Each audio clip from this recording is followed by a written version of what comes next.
Hey guys, what's up? And today I'm going to be talking about the Finals MVP rankings, pretty much. And before I get into it, I want to say, can the refs do better? Absolutely horrible job by the refs in Game 4.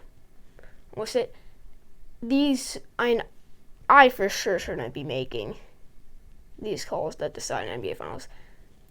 But these people cannot be the best out of everyone. And come on, the Heat didn't get a single foul called against. The Lakers didn't get a single foul on them for 8.5 minutes into the fourth. For the entire fourth quarter, almost the entire fourth quarter, the Lakers were getting no calls against them. But right before that, LeBron got to the free throw line 3 times in a row. These refs were absolutely horrible. 21-14 fouls called, I think, but it was not that close. The entire fourth quarter, they were giving the game to the Lakers.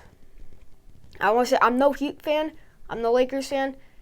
But that was horrible reffing. Absolutely horrible reffing. 8.5 minutes in the fourth quarter. Come on. There's offensive fouls being called on the Heat. Oh my gosh. But yeah, the rankings for the Finals MVP. Now, my pretty much criteria is going to be based on stats and impact, but I also want to predict who it is, so narrative also. I do think that narrative is pretty much a big part in the Finals MVP. And also, I saw the Lakers are early favorites to win the 2021 NBA championship, so that's pretty interesting. The Lakers are going to wear black Mamba jerseys for Game 5. Just so you guys know, black Mamba jerseys for Game 5. If you guys didn't know, yeah, I think that's pretty cool. So, yeah, the rankings. So, I think I'm going to go from number 5 to number 1. Now, these are on the spot. I want to say these are on the spot. I'm doing this on the spot. But at number 5, I'm going to have to go. I'm going to make. I think you guys know what the top 3 is. I think we all know what the top 3 is. At number 5, I'm going to go Danny Green. Now, the reason why is because he has had some games where he just provides. He does good. 11 points and 10 points. But he also has games 2 and 3. But I know statistically Danny Green might not be a top 5 player for the Los Angeles Lakers this series. But why he's really there is because of impact. Even if he isn't hitting the shots, it provides such a they have to space out for him, because if he's open, if he's hitting the shots that day, he's going to hit an open shot, even a contested shot. So you have to defend him. It really helps the impact and the spacing, even if he's missing the shots, which just gives LeBron and Anthony Davis a wide open path to the rim, which you've seen this. Anthony Davis and LeBron have just been monsters in the paint, especially Anthony Davis. In one game, he had 18 shots in the paint, 19 shots in the paint, went 14 for 19, 1 shot from 3. And it's really just the impact that Danny Green has that puts him at number 5. Then at number 4, it's pretty close between 2 players. 2 players in it. Actually, you know what? No, at number 5, I'll put Rondo. Yeah, I just realized 16-10. How do you not put that right there? But Danny Green's at number 6. Number 5, Rondo. Put everything I said there, because I'm putting these on the spot because I think better on the spot. I think that you're a script. It's going to make you think over things, and I overanalyze a lot of things. I'm an overthinker, so this just makes me think. So Rondo at number 5, 16 points, 10 assists. You have to guard him when he's passing, and throughout this series, throughout this finals, 3 assists, 4 assists, 8 assists. 3 boards, 4 boards, 8 boards, 7 boards, which is just huge for a player that's not known for getting rebounds. He's had 29 points throughout the series, which is about 7, 8 per game, which does provide an impact. And then 4 assists, 10 assists, 5. So he has had 24 assists throughout the series, which that's absolutely huge. 6 assists for a player that isn't one of the stars. That's huge. At number 4, though, I'm going to have to go Marquis Morris. Now, the reason he's not higher is because the first games he didn't do great, 8 and 6. which I don't want from a top 3 player. But the last 2 games, he's just gone off 19 points and 6 rebounds. The game 3, which he was on fire that game, 5 for 11 from 3, 6 for 13. This game, he didn't do great, game 6. But he made a couple of shots, but it's really just the points that he's putting up is putting him that high. Then at number 3, I had Contavious, Caldwell, Pope. He scored double digits in 3 of the 4 finals games. Game 1, Game 2, Game 3.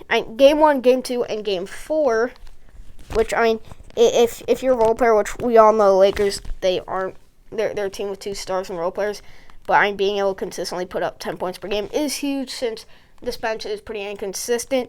So first game, 13-2. Second game, 11-4-4. Third game, 5-3. Then this game, his best game of the series, 5-3 and 5, 6 for 12. And his scoring has just had a huge impact on the Los Angeles Lakers, but he's getting boards, he's getting assists, he's doing more than scoring. Then at number 2, and I think we all know who this is. Well, at least between these two, I'm going to put Anthony Davis. Throughout the first 2 games, I'm putting AD as Finals MVP.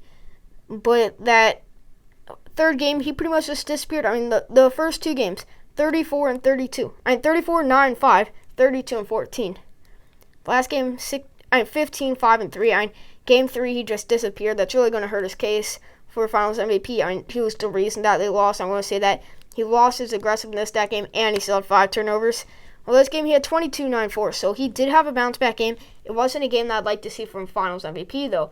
And 22, 9, 4, I would want to see more from someone that wins Finals MVP. But still a great game. 4 blocks. He had pretty much the game-winning block, which I think people are kind of over-exaggerating about. He's the tallest player on the court.